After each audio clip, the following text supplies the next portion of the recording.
Here we go. There we go. Does that make you a brave?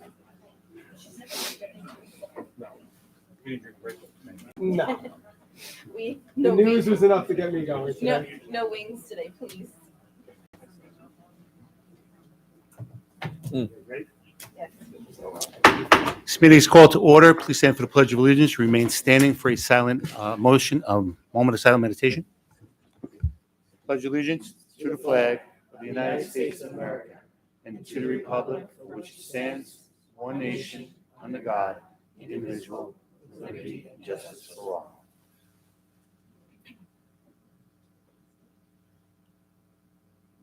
Thank you. Okay. I'm going to turn the meeting over to Dr. Pelletieri to provide us with the WSHM Superintendent's report. Thank you very much, sir. We're going to jump right in with we have many musical guests, I understand, Ms. Florio. We're going to bring them in. Thank you so much. Kids first.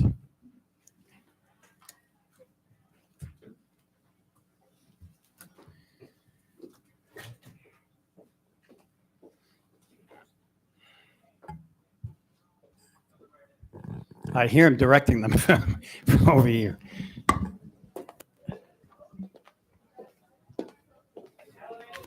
Elementary, follow me.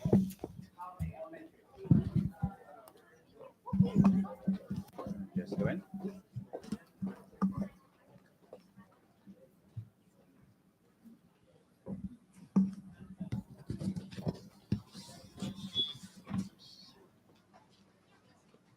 Okay, why don't you guys stand right up?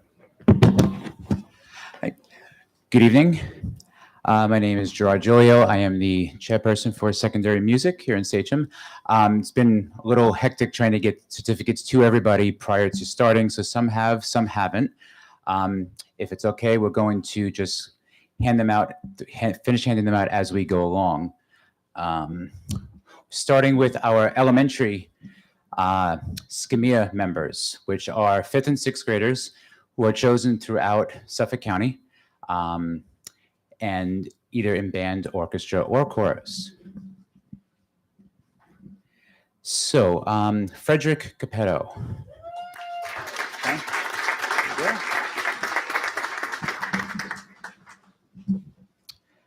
Sunny Gallant. Not here. Charlotte Jackson. There you go. Ali Voss. Okay. Sean Foley. Evan Johnson.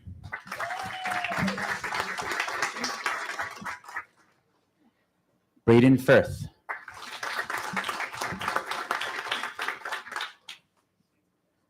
Alessandra Robayo.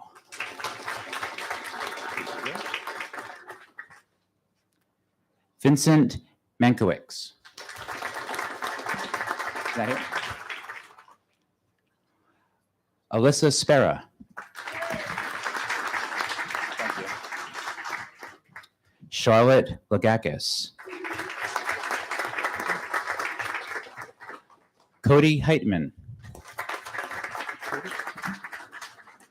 Travis Torres. Luciana Meichner. Lainey Pizzo. Kayla Sancelli. Ryan Rabbit. Brendan Collins. Sarah Baker. Oh, wait, actually, one second. Actually, this is the next group. Yeah, Sarah Baker is. Last one. So again, this is our SCMEA Division 1, 5th and 6th grade. Do they want to take a picture like of individual groups? Individual groups? Okay. Does the board want to come here? Yeah. We're going to do a big group. So if they just weren't here.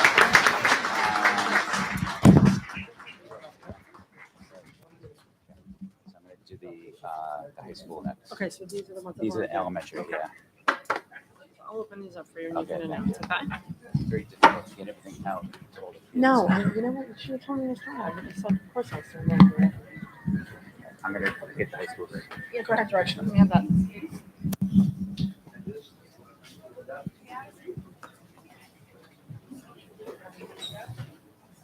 guys want to hold your certificates like this, that would be great. Good? Great, you guys. Honey, put yours down in the middle.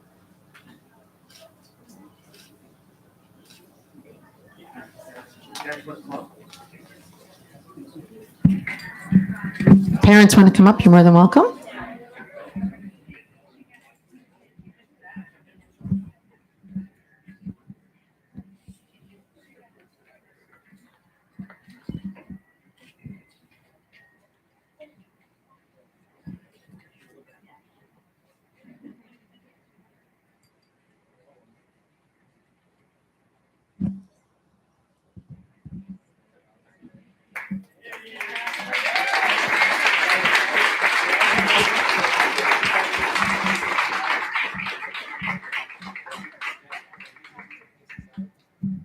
How you feeling? Oh, okay. That's good. That's good. Good. Thank you for asking.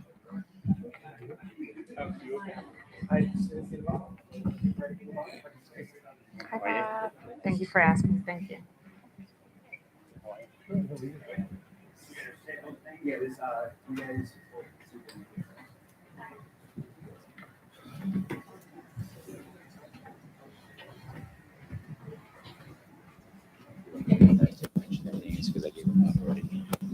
Just wanted to take a quick moment. We started giving certificates out in the other room, and I wanted to acknowledge the students whose names I did not call because they already had them. Evan Johnson. Lucas Nielsen. Orion Edwards Wilson. John Dransite. Audrey McManus. Gabriella Snyder. And Ashlyn Wasserberger. Get a nice big round of applause for them. You guys all got them? You guys can go back to your parents. Congratulations. Okay. We're now going to do the Skamia. 1 second. Give me one of these kids here who can talk to us for a second. Give me one of these kids. All right, right. She raised her hand. Okay. Take the microphone. Take the microphone. Uh-oh. Uh-oh. He's going to make you sing a song. You ready? No. What am I asking you to be ready for? I don't know. You don't know, but you're not ready for nothing, huh? I think you're ready. Don't worry. What's Skamia? Hold the mic. That you're not just holding it to hold it. Like you got a little technique here, right? Hold the mic up. Suffolk County Music Education Association. There you go. There we go. And why? Who are these people here? And why are you here tonight? Board of Education. Board of Education. Superintendent. There we go. There we go. What instrument do you play? Good question. The trumpet. Trumpet. Yeah. So is that slide like this, trumpet? No, that's a trombone. Oh. Does trumpet have a spit valve? Yeah. Isn't that gross? Yeah. I always thought about that. All right. What is your name? Gabby Snyder. All right, Gary, thank you so much. See, you were ready. Yeah. Great job.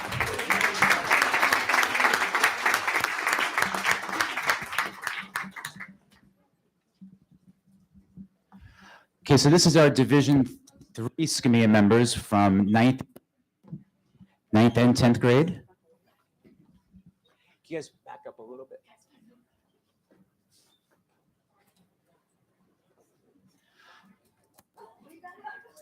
So when I call your name, if you can come get your certificate and you can line up around the tables. Sarah Baker. Oh, Sarah's not here. Abigail Christie. Congratulations. Cadence DiPerzio. Congratulations. Christopher Madlick. Congratulations. Reese Malfatone. Reese is not here.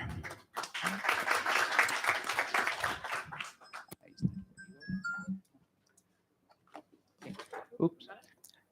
Christopher Sambolin. Congratulations. Susanna Sabanska. Congratulations. Sarah Vetter.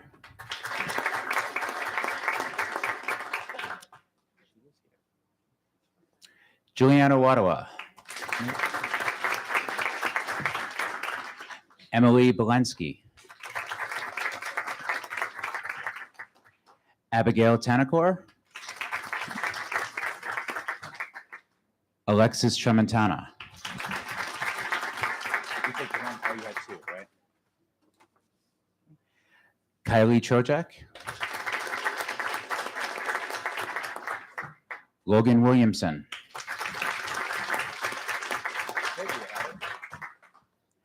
Trisha Block. Alexa DeReyes. Congratulations.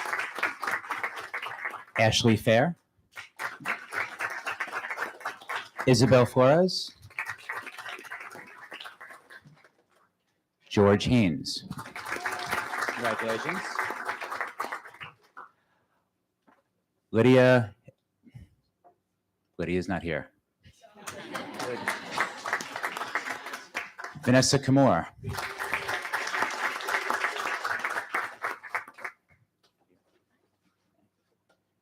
Abigail Rabbit. Congratulations. And Anthony Romano. Congratulations.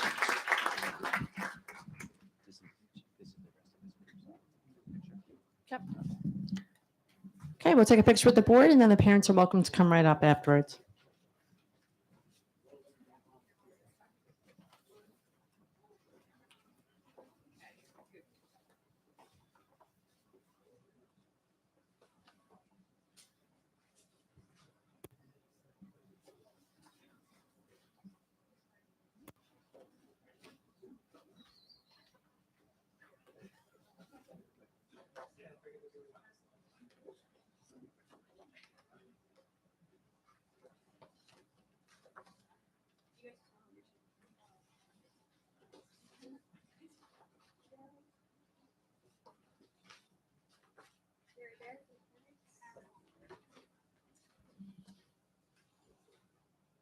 You can come up closer if you'd like.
Okay, our next group of recipients is our NISCAM members, which is 11th and 12th graders. And NISCAM actually stands for the New York State Council of Administrators of Music Education. Many people actually don't even know what that means. But they had their festival back in October. So we have, you're all in this game. Some of you didn't check in, right? All right. Ryan Panzerino. Okay. Sarah Christie. Dylan McKay. Catherine Holton.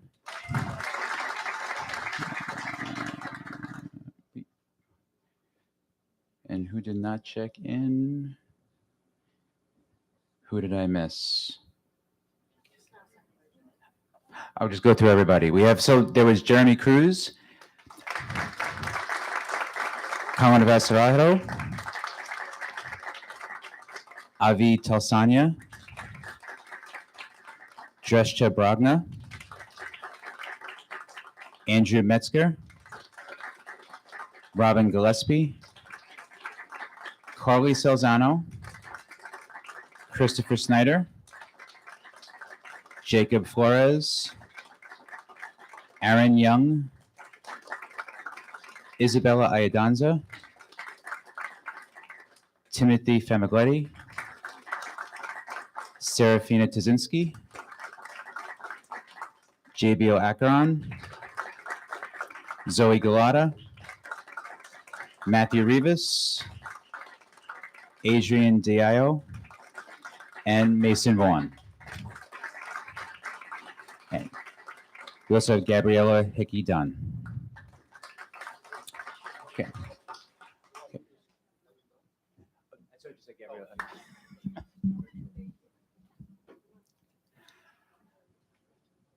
And we also have some of our LISFA members along up here as well. Is there anybody left out there?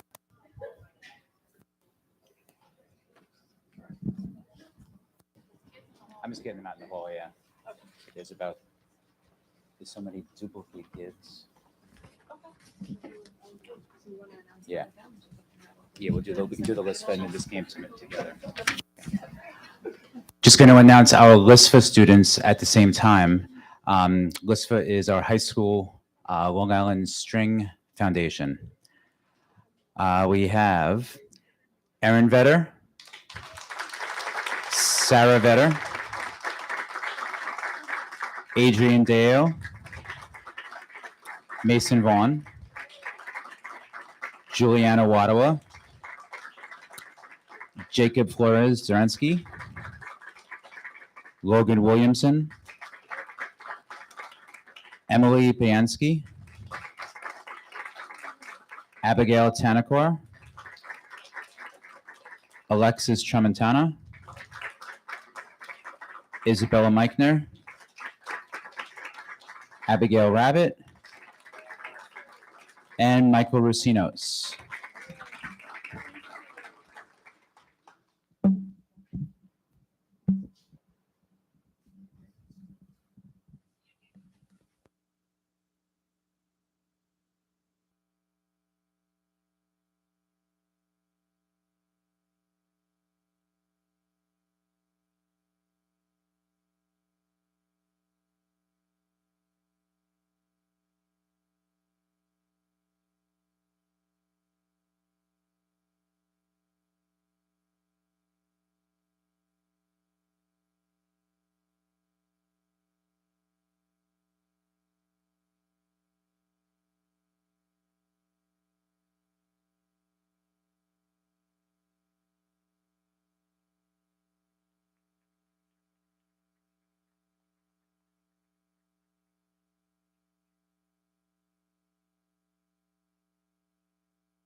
Last couple of students we'd like to recognize are some of our top music students in the district. Our all-state students, which are chosen from all throughout New York State. And we had 3 students selected as all-state, as well as 5 students selected as all-state alternates. So here we have tonight as one of the All-State participants, Dylan McKay. Another All-State participant, Sarah Christie. One of our alternates, Ellie Dunn Hickey. And another alternate, Jason Greengold.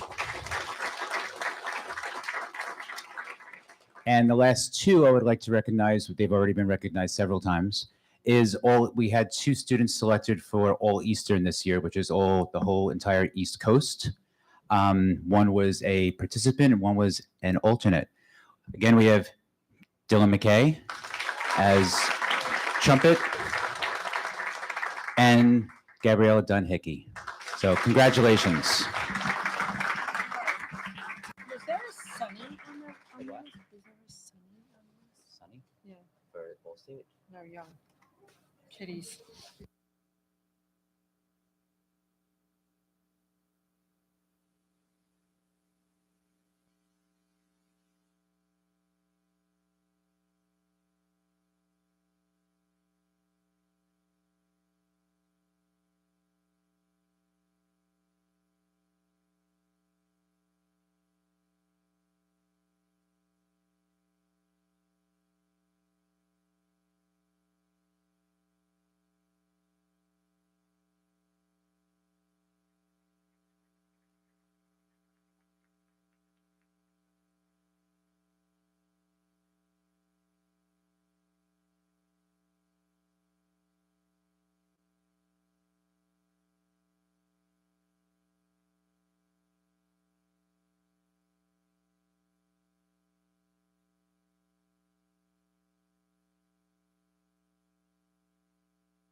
Gerard, thank you very much.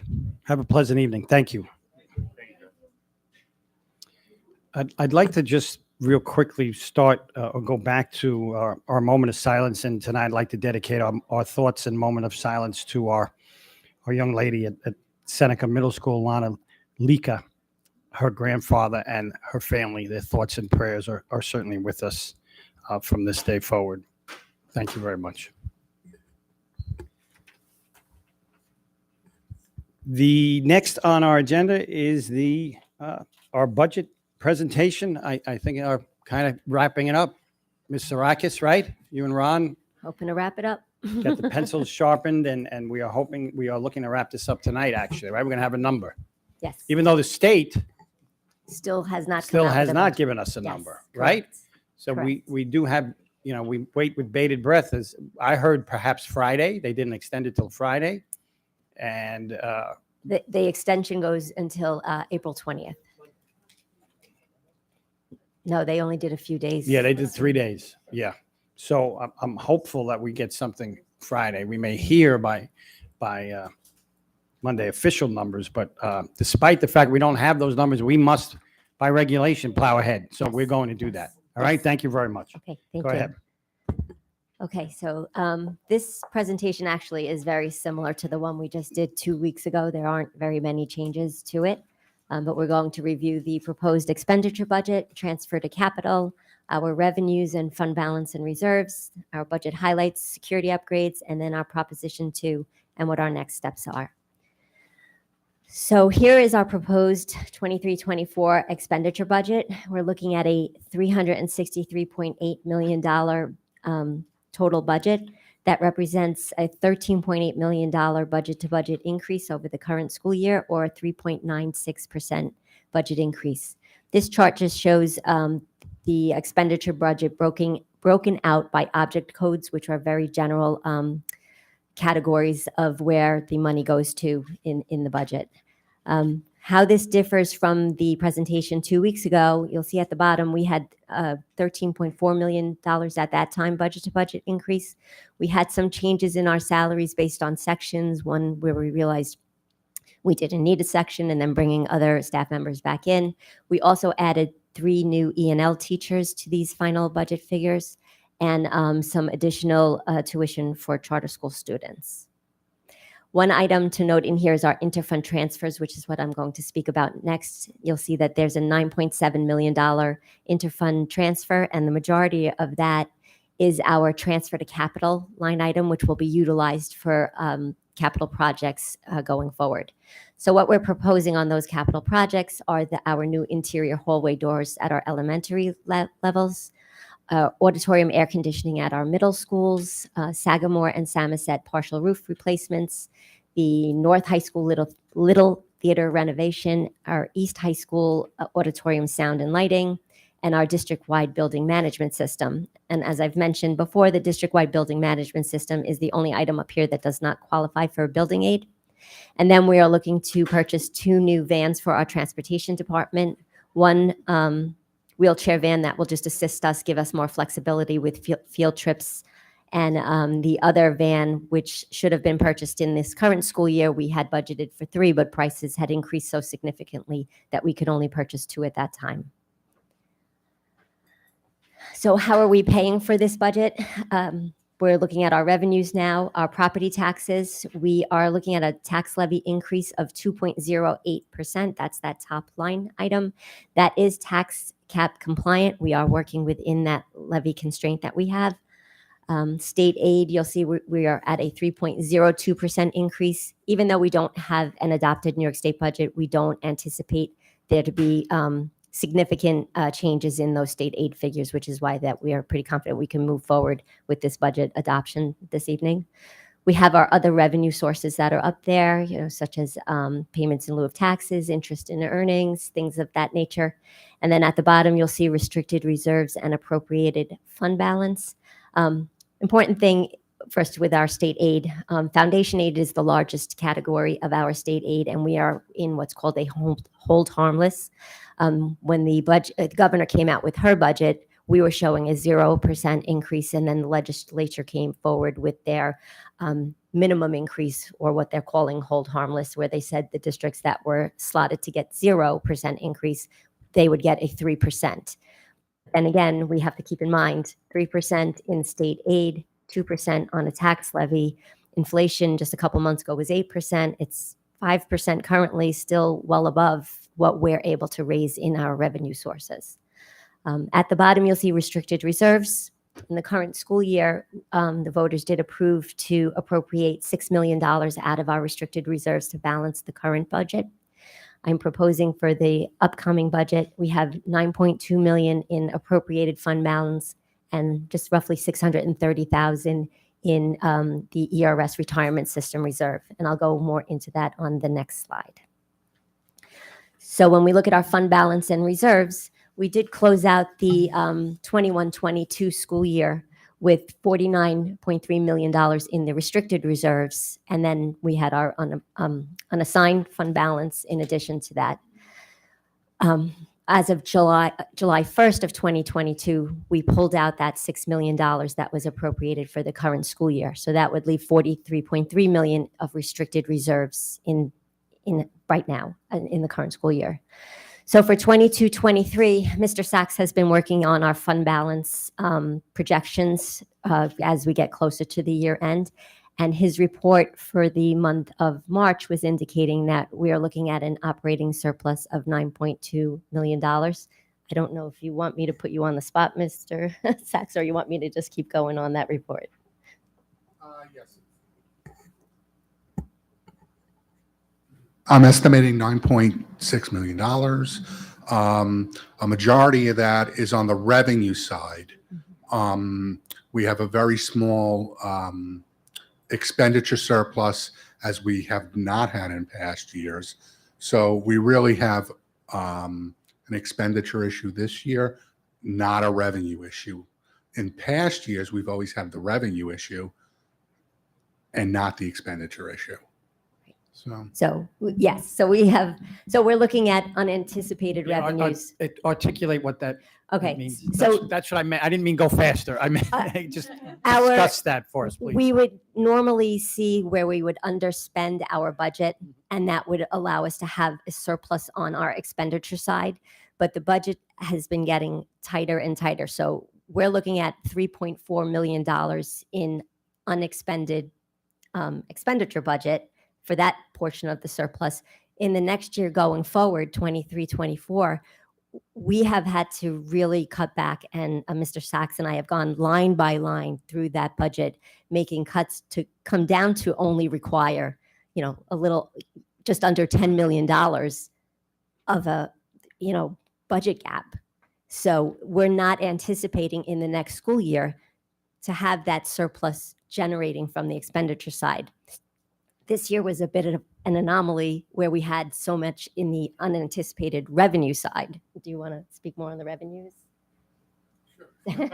Well, it was E-rate and our capital. Yeah. One of the categories on the revenue side of the budget, which we received this year, was the Emergency Connectivity Fund. That was approximately $1 million that we did not budget for. That is the funding that was allotted to us that we were looking to get the Chromebooks. That paid for our Chromebook purchase. Another area in the revenue side of the budget, which was not anticipated, was excess funding from capital projects. That was approximately $3 million. So you could see right there and then we have $4 million that we didn't anticipate was going to come to fruition, and it did. So kind of in layman's terms, we got a bigger bonus than we thought we were getting. That's correct. Okay. Right. Thank you. So now that surplus of revenues and underspending of expenditures is helping us bridge that gap for the next school year. But next year, we don't anticipate having that, and we're going to start even earlier probably in our budget process. May 18th. So just to flip back on the revenue side, where I'm showing the $9.2 million in appropriated fund balance. The reason we're showing that as appropriated fund balance, and I went into that a little bit at the last presentation, there are two different options really that the board can elect to do when you have surplus at the end of the year. Take that surplus, you can put it into your reserves to replenish what you've taken and just increase your reserve balance so that when you come into a time of fiscal constraints, that's what those reserves are there for. So if we took that $9 million and put it back into the reserves, we would need to then just right away pull it back out to balance this upcoming budget. But then we would have to match the reserve use with the expenditure because you're limited to the dollar amount of your expenditures with your reserves. So for example, if you had $2 million in workers' comp expenditures, you could only use $2 million from your workers' comp reserve. Or you can, as we're showing here, just use it as appropriated fund balance. Instead of putting it into reserves and taking it out, just keep it out and say, we're going to appropriate this surplus money. And then you're not limited to the matching of the expenses with the fund balance. So that's the recommendation here. I am showing about $600,000 from the ERS reserve, just in case because we're still estimating what that surplus is going to be. So in case, pretty confident with the 9.2, I don't want to say we have $9.8 million in surplus yet and then have that not pan out. So I'd rather say a portion of that is going to be used with our restricted reserves. And if the surplus is greater, then we'll just replenish that back into the reserves. So does anybody, I know that's, and I talk fast. Any questions on that?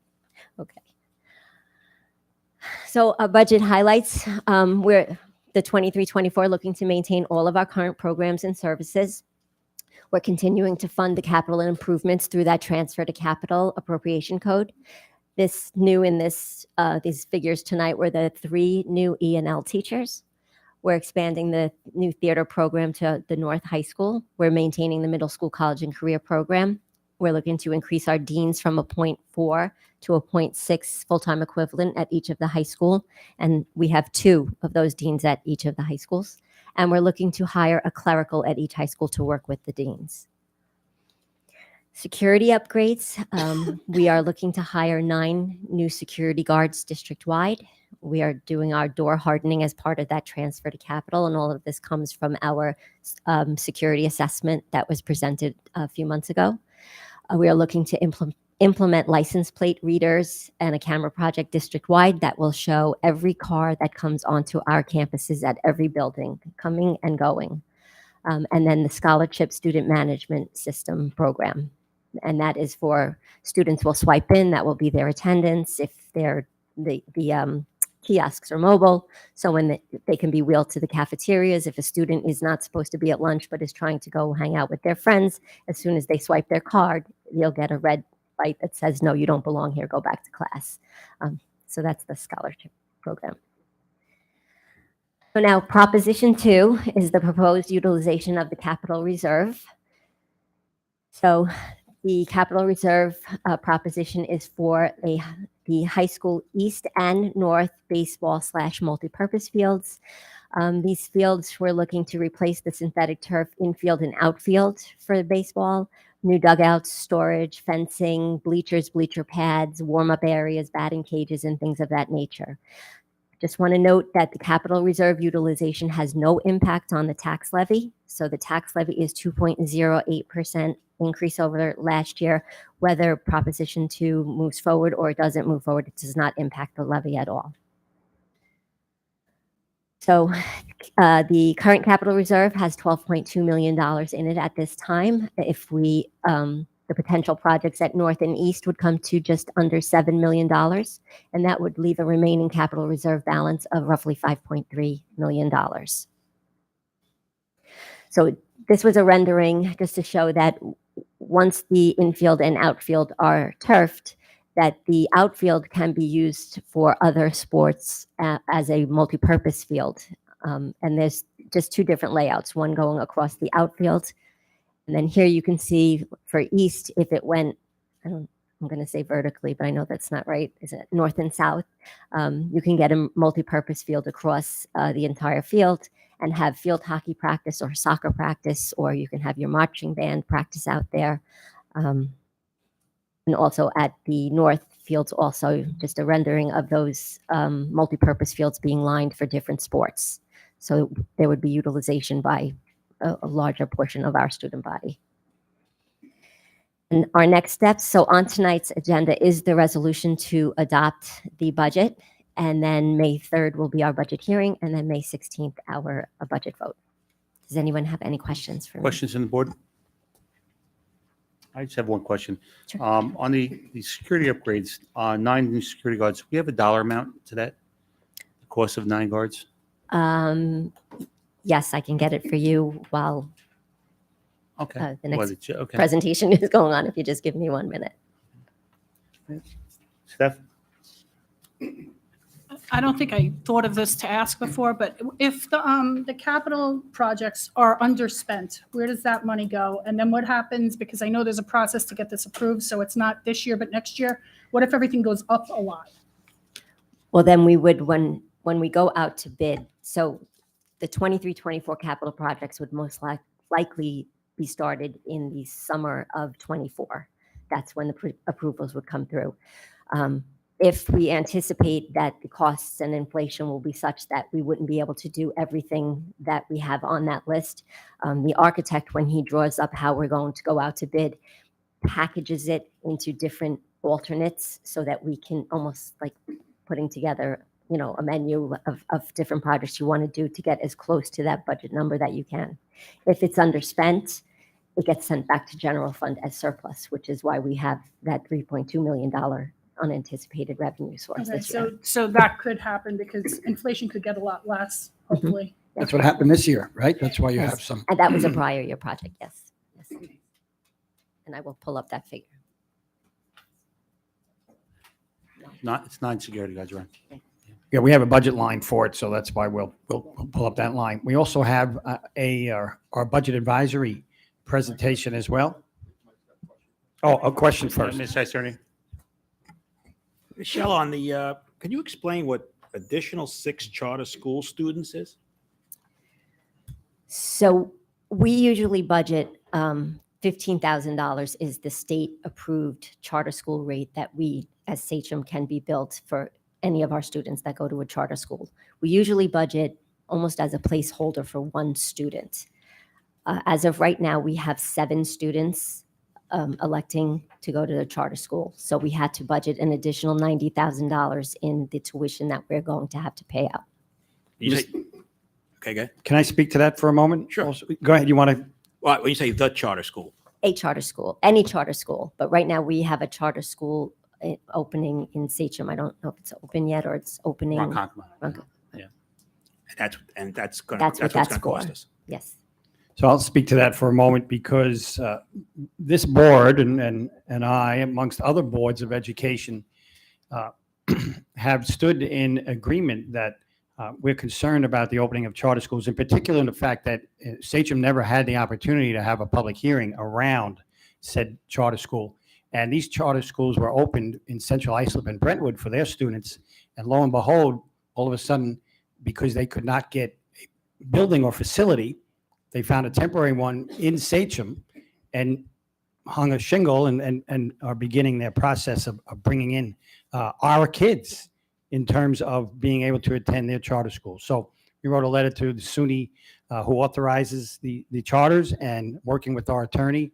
And we believe we have not received as of yet, but we had heard this past week that we would receive a letter from them stating that we could in fact hold a public hearing and bring the community together to have a discussion around whether or not, in fact, we felt that this was something that we supported in Sachem schools. Mr. Scavo, the 9 security guards would cost approximately $400,000.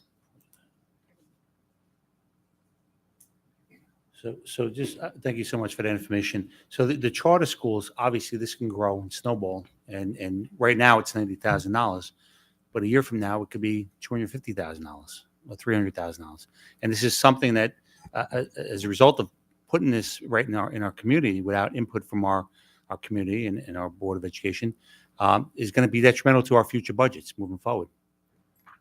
Correct, because the money follows the student. So our pupil allocations would then go to that charter So school. our Sachem district would be responsible for not only the tuition, but they'd be responsible for transportation too. Yes. And that's calculated in that 90,000. No, that's strictly the tuition. That's just tuition only. Right. So each We would only be transporting our students. yes, but one of the small buses, Ron, correct me wrong, is $58,000 a day for the year. Yeah. It's up to 70,000 now. So that's not calculated in that cost either. Just an FYI on that. We also get minimal state aid back for our charter schools. For example, this year we're getting $1,000. That's the calculation. That's what it works out to. $1,000 Is that $1,000 per child? per child. So We pay 15, but we get back 1,000. So this could quickly start siphoning off our revenues. Absolutely. Yes. So we either need to find new revenue sources or address this rapidly. Yes, that's correct. Okay. Yes. What Ms. Baumann? percentage of the tuition are we paying of the charter school? We're responsible for the full. It's a state rate, so Oh. we are responsible for the full. Ms. Pickwitz? And these are public taxpayer money that's going to be handled privately once it's given to this charter school. Yes. Ms. Volpe? If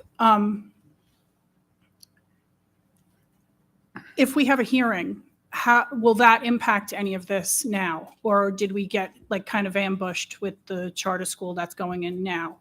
If we had a hearing and the community is totally against it, what happens? Yeah, I would argue they need to take it into account this hearing that should have taken place quite a long time ago already prior, right?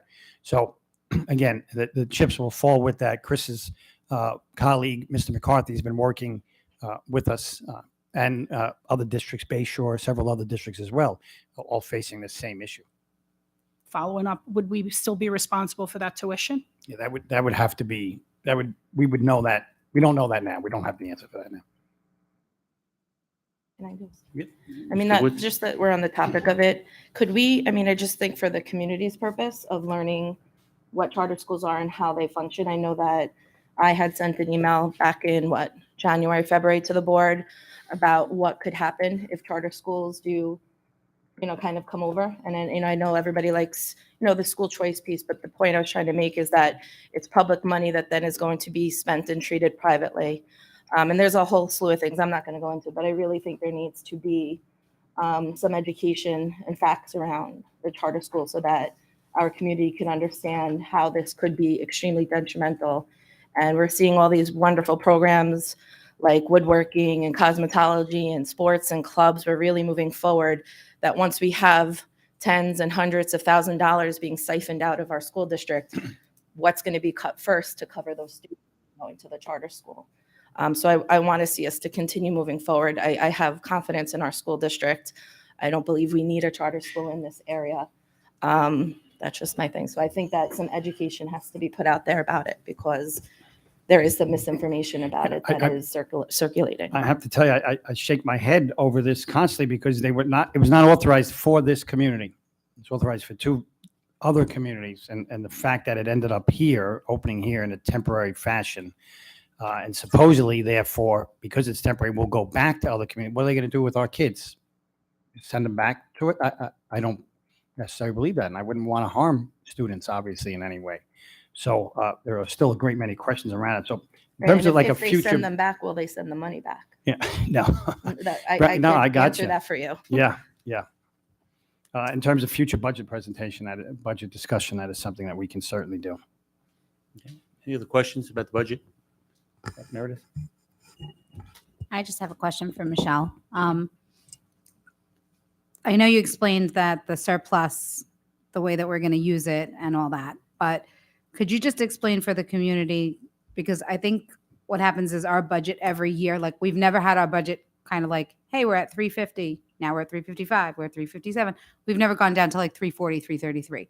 So I think people are looking at the budget and saying every year we go up, we go up, we go up.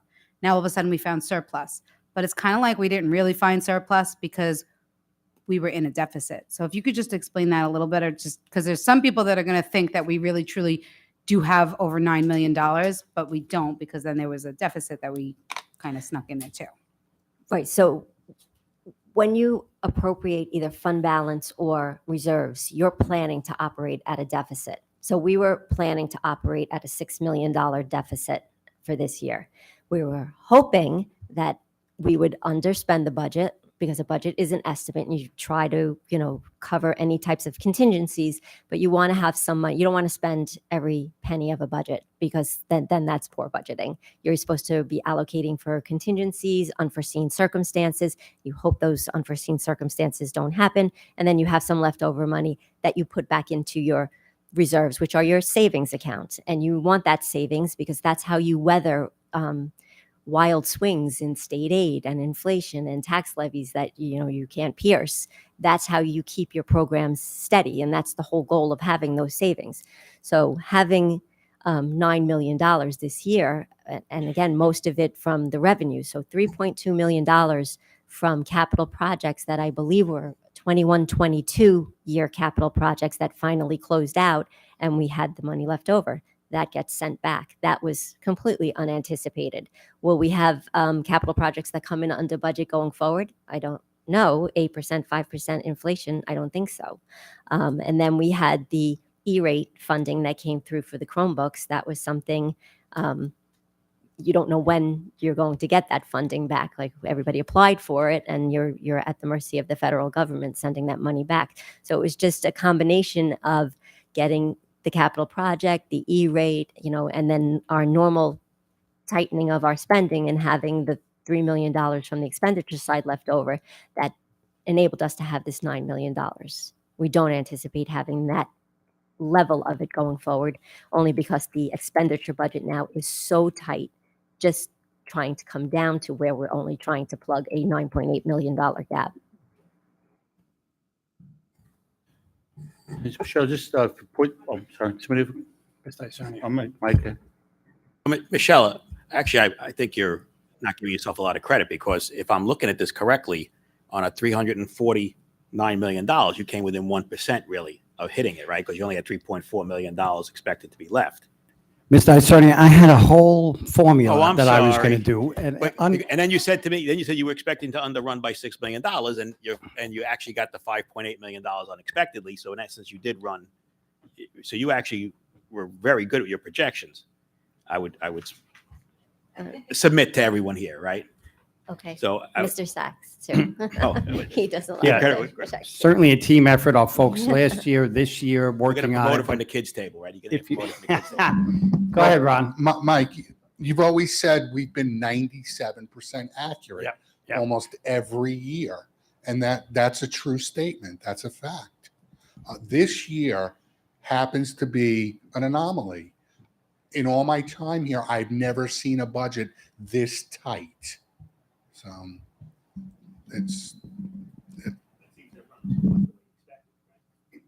Yes, it has. And just kind of do some simple math with us. If you're at 350 million and you budget within 90%, you're going to have 10% left over, 35 million, right? We're going to do 5%. You're going to be at 17 and a half. You're going to be, as we keep going down, we end up with about 9 million. So we're within 1% of accuracy with the budget, which at that level, at that number is really spectacular. I really give a lot of He's credit. not a math teacher. I love how he did that, right? You see how I did my fast math? Right, make it in half. I kept doing halves. History teacher, That's a right? strategy. English or That's a history? strategy. History.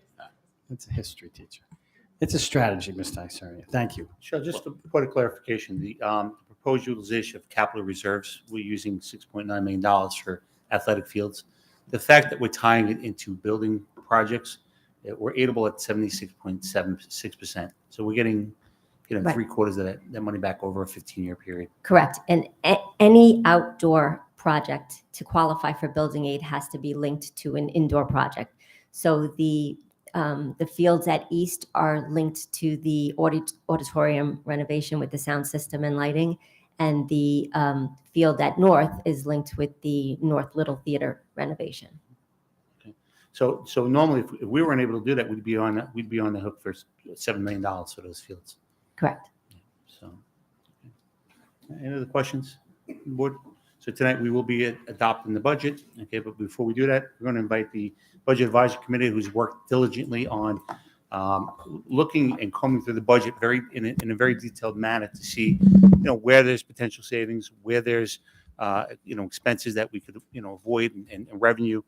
So I'm going to invite them up to present. If you guys would like to come up to the podium, we have a presentation.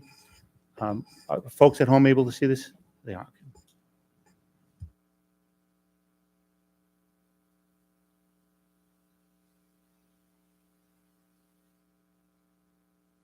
Good evening. Oh, all right. Okay, my name is Irfan Qureshi. I'm one of the members of the Budget Advisory Committee. I'd like to start off by thanking other committee members and also Vincent Reynolds, Stephanie Volpe, Michelle Sarakis, and Ronald Sachs. They helped us out throughout the process. They answered all our questions. I learned a lot about Sachem budget. This is my first time getting involved, and it was an experience. So I want to thank everybody for giving me this opportunity to learn about the budget, Sachem budget, how it works, and it's a process which is really appreciate what you guys doing. So what we did is. Our function is to provide feedback and recommendation to the Board of Education after reviewing the details. So we conducted a series of meetings. As you can see on the board, it's 5 meetings from February 1st through April 6th was our last meeting. And next slide. So we review each area of the budget, and we see the money is being spent to enhance the education experience of the Sachem students and and the teacher have the resources needed to be effective in the classroom. And of course, fiscal responsibility to the community and the taxpayers. Next, the administration. So our observations was to the administration has provided the transparency to the community. The budget development workshop presentations were well thought out and provided the community with the appropriate details. Michelle, Ron were very helpful to answer all our questions. They were prompt in getting back to us. They provided a lot of details and the relevant data. We discussed that majority of the costs are fixed. Those are contractual obligation. Obviously, those are salaries and benefits. They make up about 73% of the budget, and with the rising cost of the benefits, the health insurance, and pension cost, we all know this is very tough budget. And I give a lot of credit to Michelle and Ron for coming up with this. And we have a very small gap. I think it's $9.2 million, considering all the costs that are involved in the rising inflation. So, in conclusion, we recommend this budget to the school board and support this proposed budget as presented for the 23-24 year.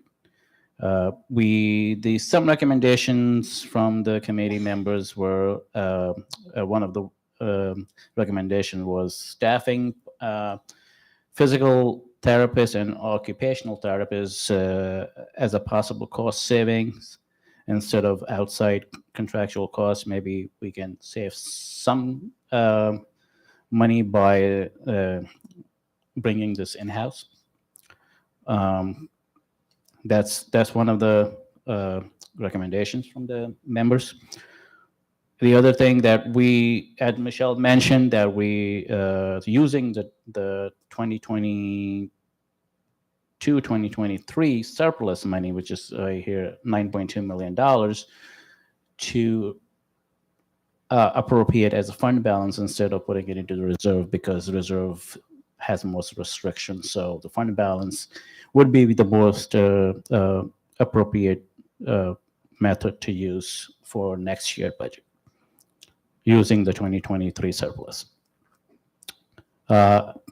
Finally, I'd like to thank the Board of Education for giving me this opportunity, and the members, Dr. Pelletieri, Michelle Sorakis, and Ron Sachs for supporting the Budget Advisory Committee and the review process. And I also like to encourage other members, SAGEM committee members, to get involved and apply to this and all other committees. Thank you.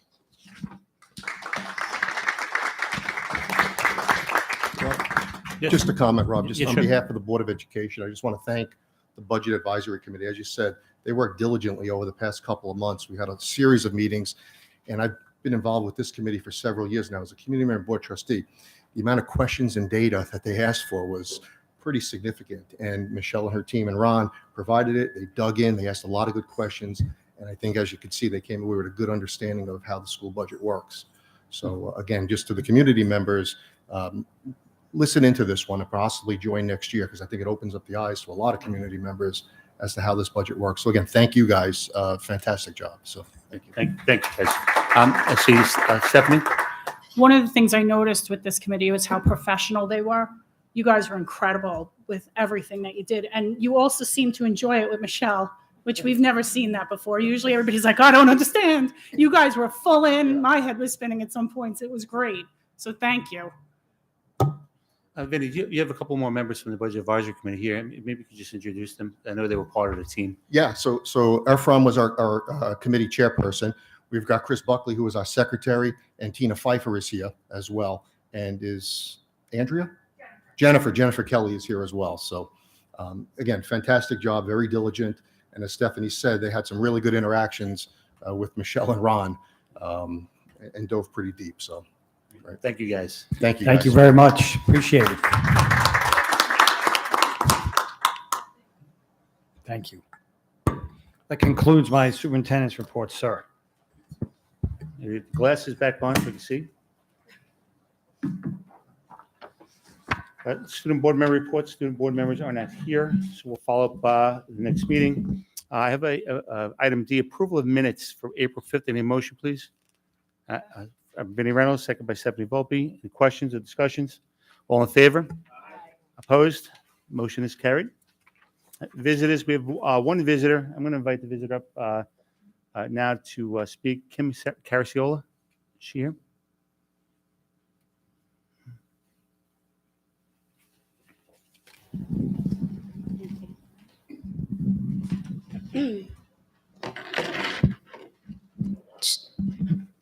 Good evening, everyone. My name is Kim Caraciola. I'm a Sachem resident, alumni, and a mom to 3 little boys, 2 of which attend Cayuga Elementary, as well as an educator in another school district on Long Island. I came before this board today to voice my deep concerns regarding our current security within the Sachem School District. It saddens me that we've gotten to the point where simply keeping doors locked and checking IDs is not enough. I'm sure this board shares similar concerns. How do we keep our children safe in a world where the unimaginable has become a possibility? Goal number 1 of this board is to provide a safe and secure learning environment for our children. I know that Sachem has been working towards increasing safety protocols, such as replacing doors and windows in some of the schools. However, I think that doing whatever we can to stop an active shooter from gaining access to our school property in the first place should be our top priority. School building employees are trained to keep all school doors closed to avoid a possible intruder. But sadly, it may not matter, as we saw with Nashville. Our schools need to strengthen our defense and security before they make it to the front door or anywhere near our windows. We need to do our best to know there's a possible intruder on our property before they even become close to our buildings.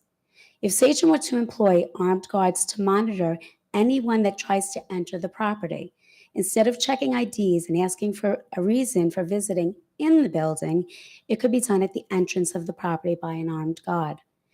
After checking an individual's identification, they could call into the main office with the reason for their visit. The main office could at that point confirm whether or not the individual needs to be on the school property.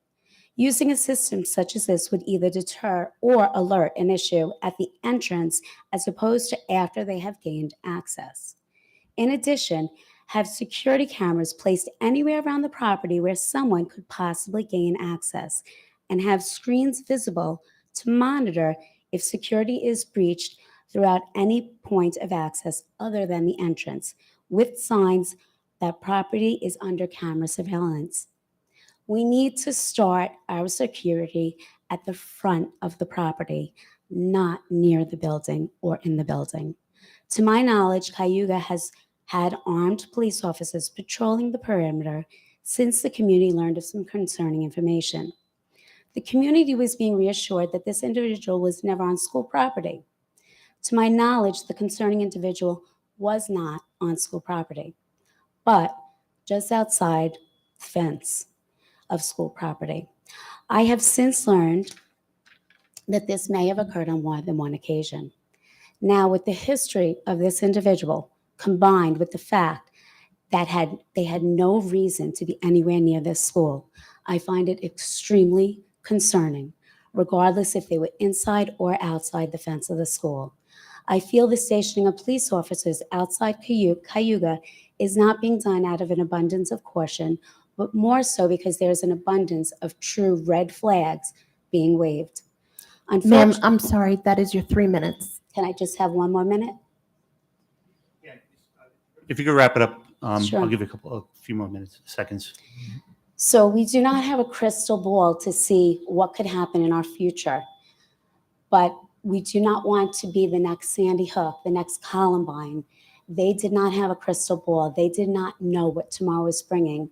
Today, I went to Cayuga to bring my son his bass play, to hand back the bass. We quit bass. And I was happy to see that security guard with the lights going, just because there was that presence.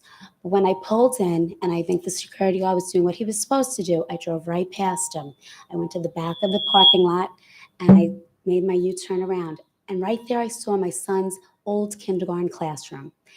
I was right near that window. If I had a rock in my hand, I could have threw it and broke the window. My point is, anyone that drives into that parking lot, by the time that security guard gets to the car, they're already out of the car. They could take out the window and they're in their first classroom. Security needs to start before the building. When you go into executive session, I implore you to take this into consideration. It needs to start before they're on property. I speak of that as a parent. I speak of that as an educator. What we're dealing with right now, there's red flags, and we need to open our eyes. Thank you. Thank you. Just an update. The last meeting, the Board of Education directed the superintendent for future discussion items, the feasibility study and its needs assessment for armed security.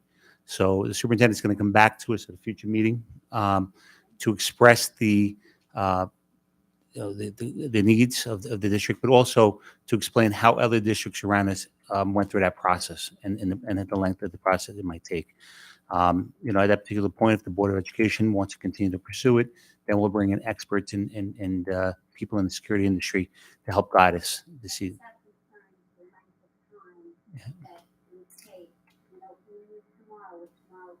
Yeah. Take all those extra steps. Absolutely. So that's my concern, that if you could tell tomorrow, you would jump over all those steps. If I could tell tomorrow, I'd have the mega millions numbers, and we wouldn't have a deficit. Yeah. No, absolutely. Yeah. Yeah. We're taking a proactive approach to it. Yeah. Yeah. Thank you.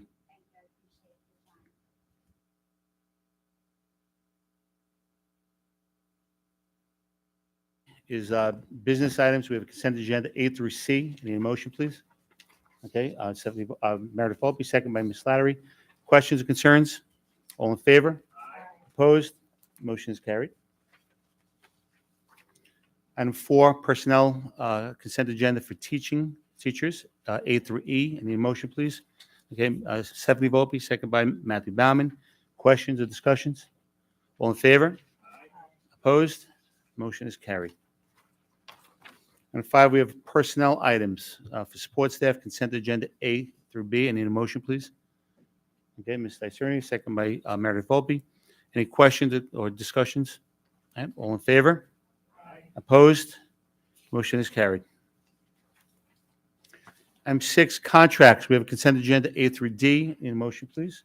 Laura Slattery, second by Michael Cernia. All right, any questions or discussions? All in favor? Opposed? Motion is carried. Item 7, field trips. We have a consent agenda A through B. Any motion, please? Matthew Bauman, second by Sabrina Pikowitz. Questions or discussions? All in favor? Opposed? Motion is carried. Item 8 is budget transfers. Okay, in the amount of $600,000. Any motion, please? Okay, Ms. Reynolds, second. Ms. Isernia. Questions or discussions? Yeah. All in favor? Opposed? Motion is carried. Item 9, Committee on Special Education. We have a consent agenda A through B. Need a motion, please. Ms. Pikowitz, second by Mr. Bauman. Okay, any questions or discussions? All in favor? Opposed? Motion is carried. Item 10, monthly reports. Any updates? Ms. Volpe? The legislative committee is going to have a meeting next week on the 27th, and then not possible now, it's May 4th for the forum. So we have no other update than that. The legislative forum that we have invited guests, and the committee will be able to come out and ask questions. Yes. Okay. Yeah, and we're going to tie up the end of it on April 27th. Okay. Any other Just a comment on that. I know because time is running out, and I think right now, the legislative committee has only secured tentatively 2 elected officials. So we should think about, can we pull this off? Can they pull it off in 2 weeks? And is it going to be beneficial? Took a couple of months last time, and we literally just got it done. So we should just think through that. And if this is something we want to push to the fall, and sort of reschedule. So maybe we just talk through it. Okay. Yeah. Just to piggyback on what Vinny just said, that if there's no budget, we could have our state senator or state assemblyman up in Albany, not even available to come and and speak. So we may want to look closely at if that's even an available date for them to come down and be a part of it. Now, there was a request for them to push it off for a period of time, and it actually was, the dates was kind of selected by some of them, Ms. Smith and Dean Murray.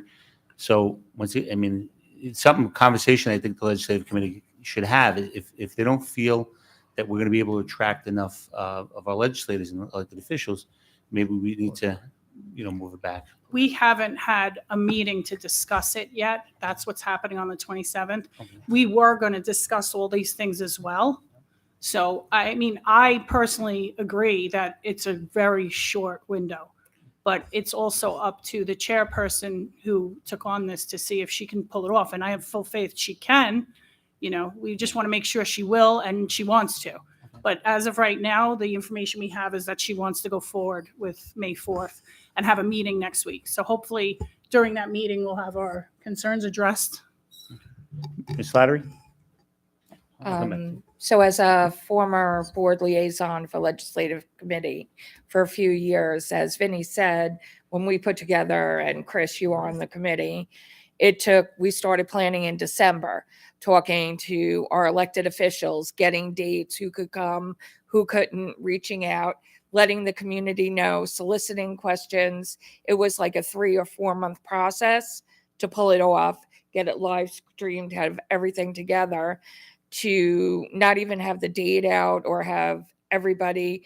I would think it's better to push it, to do it so more can come. There's more availability. I don't want to step on anybody's toes. That's not my purpose. But to pull it off in 2 weeks when you haven't had a meeting about having the forum yet, I would say is a lot to take on. Ms. Teixeira? Yeah, so Vinny and Stephanie and Laura. So right now we charged them, that committee, with doing this. So what you're asking is, should we just revise the charge, say this is practical? If it's not practical, we're okay with extending the date to another date. Is that? Yeah, that's the process. That'll happen at that next meeting. I'm assuming. It wasn't by choice of the chairperson to put it off. She had a grandbaby and all of that. So it kind of, life got in the way. So we haven't had a chance to have a full discussion. So I don't want to speak for anyone either. Right. But as a board, we have every right to give direction as well. So you're just asking for the leeway to do what's practical. Yes. I'm fine with that. Meredith? Yeah, so I was on this committee last year and know what it took to pull it off. And we were a little disappointed in feeling last year that COVID was in the way of everything. And so we kind of felt like if we had had more time this year, we would make it even better. And unfortunately, life did get in the way. I'm on the committee again this year, and to just get an email today that it's going to be pushed off till May 4th, part of it is because our local politicians asked for it to be pushed off because of the fact that they're still working on a budget. And 2 of them have agreed, but it's great. But 2 of those, one of those 2 people is here constantly. So it's like, I'd rather get some more input from more people. And believe me, I'm one of the proponents I'm one of the people that wanted it to happen. So, but I do feel like we do need a lot more time to do this the right way. Can I interject? Stephanie? One of the things was, as being on the committee as well last year, we put a lot of work into that and we had a really small turnout. So I would hate to see this pulled together quickly for no one to be involved at all because we didn't even give them the date in advance. So this is the first time the community's hearing the May 4th date.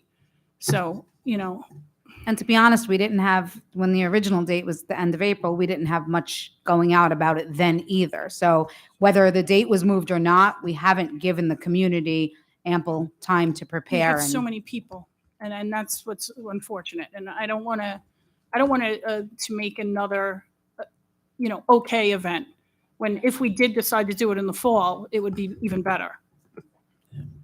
I'm fine either way. I think that the committee needs to make that decision and come back to us. If it's something that you can't pull, it can't be done, okay, to the full extent, then by all means, we can push it off to the fall. Are there advantages of doing it now? Absolutely. We have things coming down the pike that we need to discuss, like charter schools and things like that. Funding.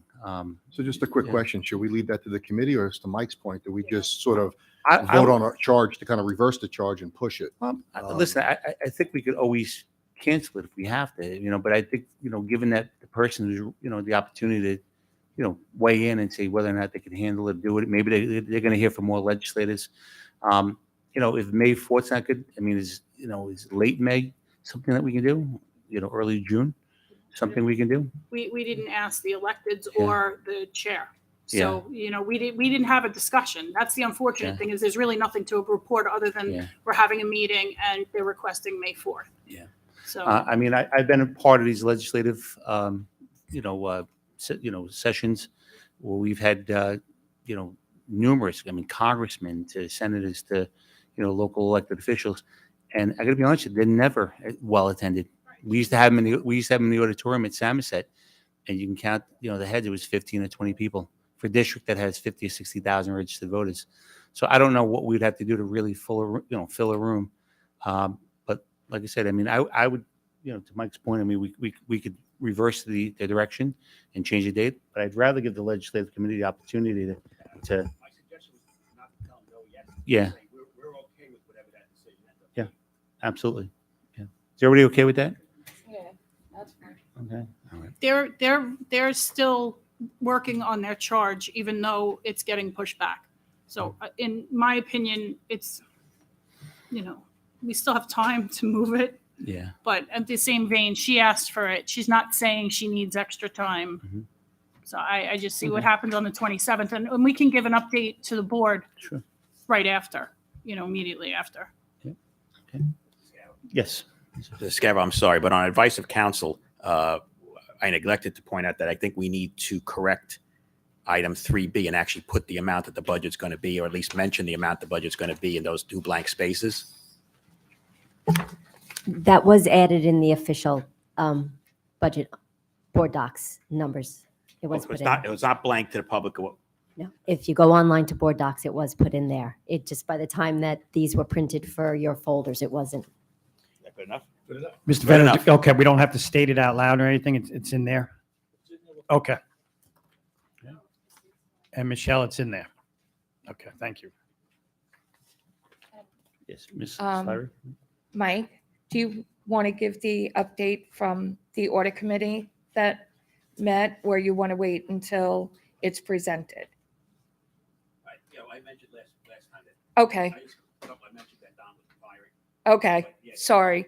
Okay, thank you. Any other reports, committees? Well, Slat- not a report. We did get the resolution kit from NISBA. So is that something we as a board are going to work on? I know the legislative committee is pretty busy of putting some through again to NISBA. Are we going to? I guess do we need a future business item to discuss what those resolutions should be? Yes. Absolutely. Okay, so that's a future next Future board discussion. meeting. I mean, I'll be And happy to draft Could them we ask again. the legislative committee maybe some, Feedback. of what they're, what we're looking for, and even the community? Would it have to be a charge? We have an outstanding charge that we didn't get to yet. So I don't know, do we add that as a charge? Do we take away the outstanding charge? Well, I don't know necessarily. We I guess need it them could just be to, feedback. just and- feedback from them. And then Yeah, we so could once always those write- resolutions are done, we could present them to them before we submit them to Okay, NISBA. yeah, I think. I know they'd that be we into did get some in the beginning of the year, of what people were looking for. So at least we see what people are looking for us to advocate for. Okay. And then we as a board could decide and, edit, write. We could look at the ones that didn't get approved last year, what has to be resolved, whatnot. But I know that the legislative committee, we did get some Would that be a asks. meeting with discussion, or would that be through email, that we email it to them? I mean, if they could give you suggestions, or if they want, if anybody even not on the legislative committee wants to email, that's how it kind of came about last year. Okay. And then we could at least go through our kit and decide, as a board, which ones we want to, push forward to. I mean, we have some resolutions last year that That were- came very close to passing. Yeah. And I think Yeah. what we should do is, focus on those first. And if we want to add an additional one or Right. two, we could. Yep. But I'd like to get those, those pushed through because they were very good resolutions. So I'm asking the legislative committee to give us input when- now I or would s- after we put our resolutions I would say together? once we compile our resolutions, Okay. is that what you're asking? And Yes. have them, get Okay. another set of eyes on them. Okay, all right, compile first. All right, I'm writing it. All right. Any other comments or, monthly updates? Yes. Good. Right.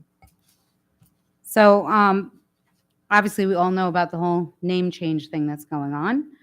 I'd like for us to have a discussion and possibly, I don't know, I think everybody here has seen the letter from Massapequa. Mhm. I would like us as a board to, That's item 13 now. It's future discussion items.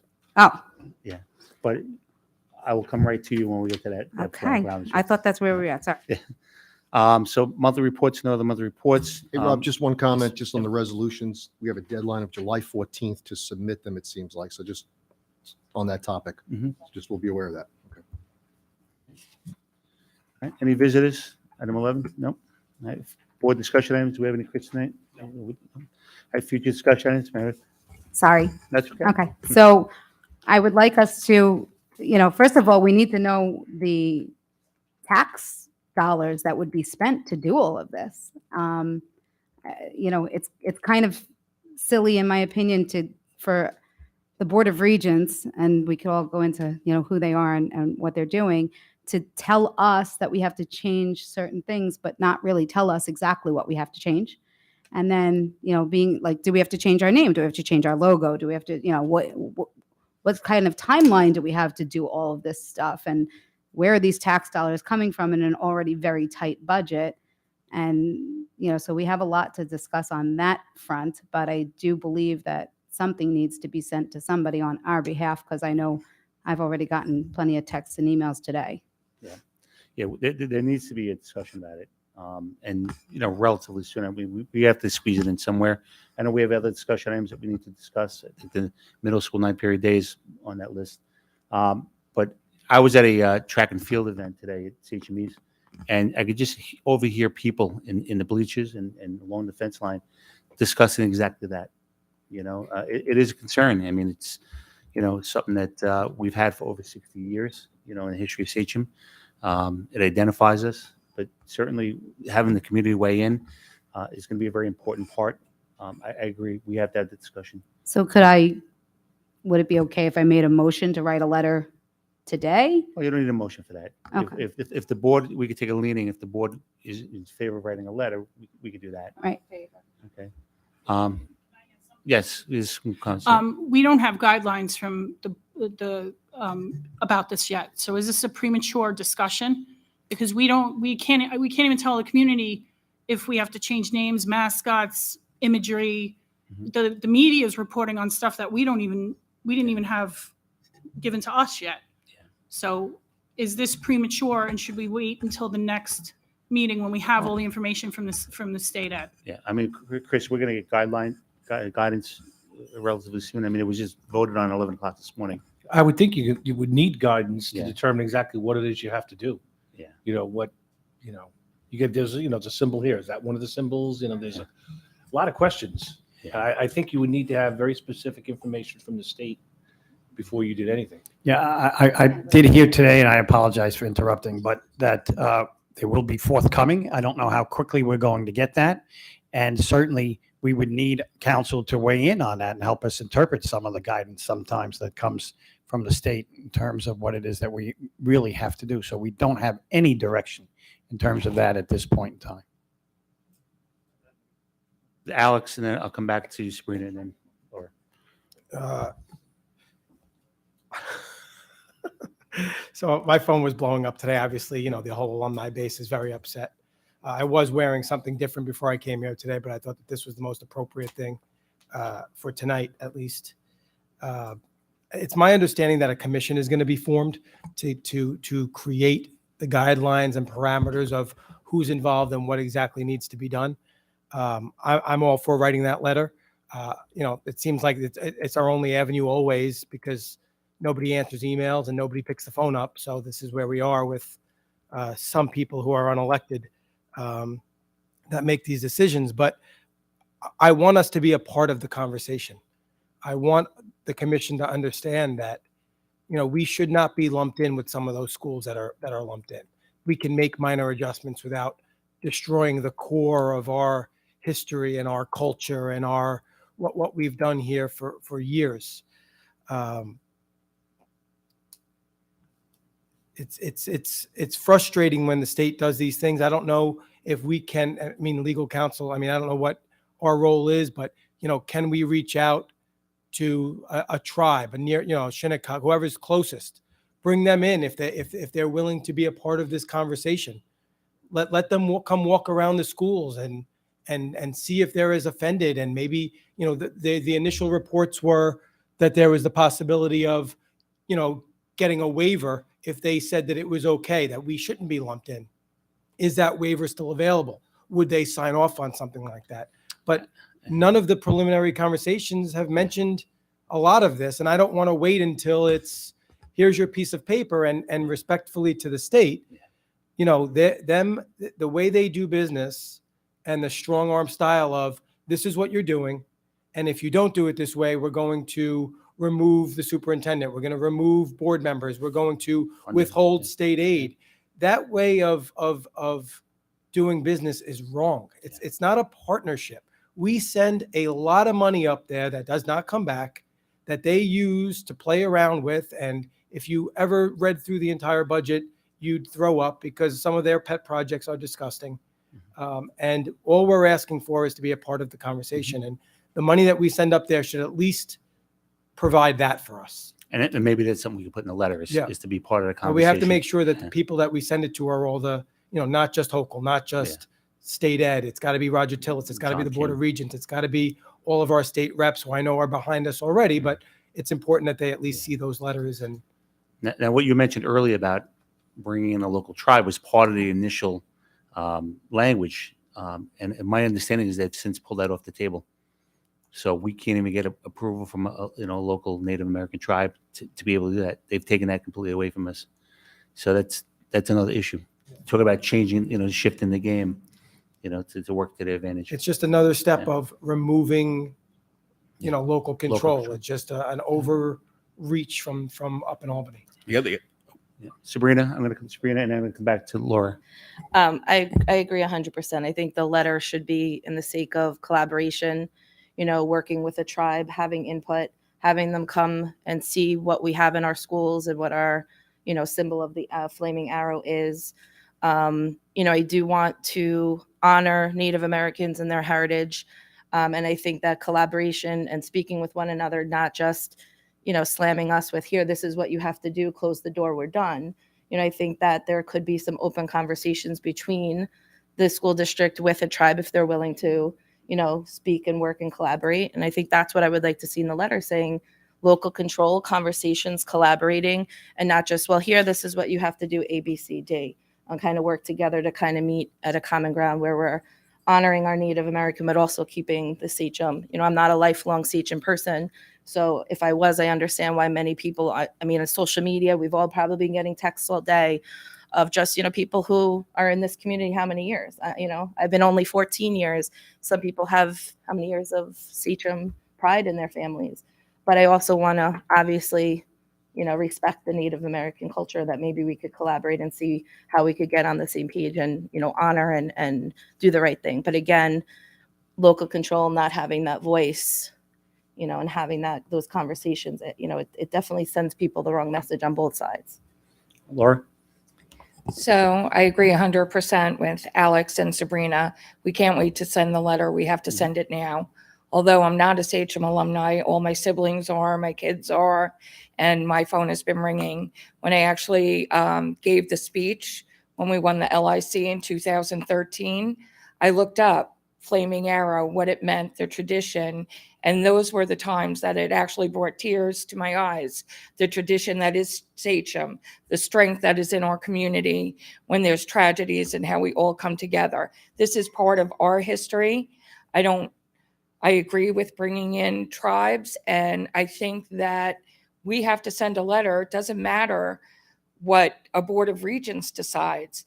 We are Sachem. This is our community. Our town is named after our tribe. Our schools are named after tribes. We my opinion, respectful. But if we're not, let us have a discussion with the people who are affected by it and not just be told blanketly. And I don't agree with waiting until the state comes out with guidelines that then we can't change. We need to be a part of it. We need to be proactive, and we need to let them know, just as we do field tests and state tests, we're not just going to sit back and take certain things. We're one of the largest school districts in New York State, and we have to stand up and say enough is enough. And we honor this heritage, and we believe in the pride of Sachem. And that is the message that we need to convey loud and clear. Stephanie? I've been following this all for months, but this morning, the website still mentioned inviting a tribe in and getting their blessing. So we haven't done that yet. I don't want the community to be inflamed by what they're reading in the media, who's trying to make a story out of this and get everybody incensed, when we can do some really good work together as a community to ask the tribes to come in and do a tour and tell us what's upsetting or could offend a student that attends here. I don't want to jump the gun and put something in a letter that might be against something they're not even asking for, because things have been changing in the media this past week. You know, yesterday there was no mention of changing school names, and then today it's actually in the media after the fact. And I was like, who said that? Yeah. Where did they get that information from when this morning it was saying mascots? Like, we don't have a definition of that. So are we jumping the gun? I'm not saying not to send a letter. I'm saying, what are we going to put in it so that we don't make this situation worse or even more inflammatory? Meredith and Alex. So when this first started, I guess, 6-8 weeks ago, whatever it was, I too started to really look into things. And, I think one of the nicest things that we could do, regardless, is really teach our students exactly what the name Sachem means, teach our students what each school that is named, what's the Seneca tribe. I know we touch on it, but, maybe having something in each building about what that building is about can kind of bridge that gap. And again, I think that what's happening here is bringing good things to light. But I also feel like, and my own personal opinion, the Board of Regents is also kind of trying to erase certain history. And I don't think that that's right. I think that you're almost trying to take the Native Americans away by erasing all of this. I mean, Massapequa, it's the name of their entire town. It's there for a reason. They're proud of that. And I'm sure if you spoke to Native Americans from that area, that they would say the same thing. So, like, I feel like a letter now is not jumping the gun. I feel it's more being proactive.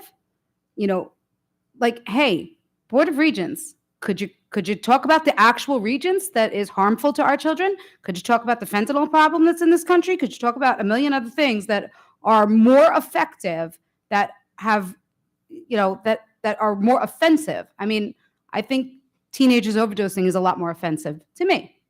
So I think sending that letter, while I understand there is a lot of fake news out there on both sides of the equation, I think sending a letter now gets the point out there that people are starting to discuss it. I wish people had started to discuss it a little sooner. Maybe the vote would have been a little bit different today, but if we can send it now, that would be more helpful. Alex? I'm shocked to hear that the media is spreading fake news. I also want to define what a mascot is. Like, we don't have somebody dressed up in an arrowhead with, flames behind them running around at games. That's not something that we do. We have a logo, but we have multiple logos. We have this logo, that logo. We don't have, I want a definition of exactly what they're trying to do and why we're being lumped in with this group when there are other schools like Connecticut and Hills who have a Native American bird, and they're not put into that. The Thunderbird is not a, look it up. I mean, why aren't they lumped in? Why are we being chosen? Is it because we opt out of tests at 75%? Is it because we don't do what they say all the time? Is it because we're combative? Because if they do this, it's only going to get worse. We're going to just get even more combative. Chris Vaccaro, our Sachem historian, our president of our Alumni Association, wrote a tremendous letter. It's circulating all over the place. I had the chance to talk to the president of the Massapequa School Board today. She's very upset because she feels like, again, school boards are useless. Like, we just always get told what to do, and we have very, very small windows of opportunity to make positive changes when the state continues to just dictate so much. And she also told me, which I didn't even know, that their yearbook is actually named the Sachem, and it has volumes for every year that they let it out, because Sachem means chief. So there's police chief, there's fire chief, there's all kinds of chiefs. Like, when does this stop? So we change our logo, and then every school building, every town gets changed, and again, it's an unfunded mandate where our taxpayers, which are already in a tight window of our budget, are going to get backed into a corner and forced to shell out money for something that was done well before, a lot of them were either born or weren't even living in the community. And that's, again, it's wrong on so many different levels. Vinny? Just question for Chris. So I read it today as well. And to Alex's point, what's a mascot, right? But they have this overarching net of, they've captured everything, stereotypes, everything, right? So could we get a definitive sort of write-up on what exactly they approved today? Because then we take the letter and point it exactly at that and sort of direct and create the narrative and push our narrative, right? So this way we're not speculating. This is what you said, and let's sort of direct the letter directly at those pieces, right? That's And what we pick need, it- but I'm and not pick just it not sure how apart. quickly that's going to happen. Well, For them to get that to us. So they're it gonna was in the form- media today because they talked about mascots, they talked about logos, they talked about stereotypes of logos, right? Which is really overreaching, right? So I think that's what Alex was saying, not to jump in, but that they're going to have a commission and then Right, but even come. before the commission, so if we understand that today, we get the letter out tomorrow attacking exactly what they approved today, right? And going on the offense. Maybe there's an Right. agenda from today's meeting that Right. they've actually voted on, and we can use some of that. I Right. don't know. Or I think, just to Alex's point, we need to be part of the discussion. Right, and that's They what this would can't do be. it excluding Right. us. And that's why I feel the letter has to Yeah, go but get it out out. before definitive guidelines Right. come out. Mr. Attorney? The other avenue that we're overlooking, of course, is that the legislature could stop this. Remember, these are unelected officials, right? I was just talking to Chris. I said, we should be lobbying every elected official, that we should be lobbying them to stop the change and leave anything that exists prior to the enactment of the law can remain as is, right? And our elected officials, if they can get that through the legislature, even if the governor vetoes it, I think that's going to send a powerful message that the elected officials of the state have taken a stand to not allow this to happen. I mean, plenty of school districts are going to be affected. It's a lot of voting public. Mike, just so you know, I spoke to every single elected official for us today. They're all against it. But if we know what our elected officials look like, and as far as the state, they're all from one party. And then when you go into the city, it's a whole nother party, and they run the whole state from the city. The majority of the Assembly and the Senate comes from the 5 boroughs, and they are all on board with her. We are in big trouble when everything comes from one area of this big state that we live in. There's no schools in the city that are affected by this? I don't know if there's schools from the city, but I'm just telling you how the party, where it's going along party lines. Stephanie?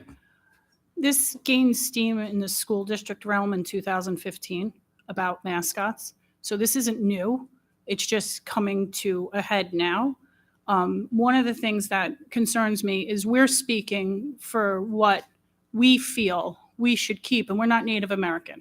So we really need to get community members who either live here who are Native American, input from the community, or a tribe in.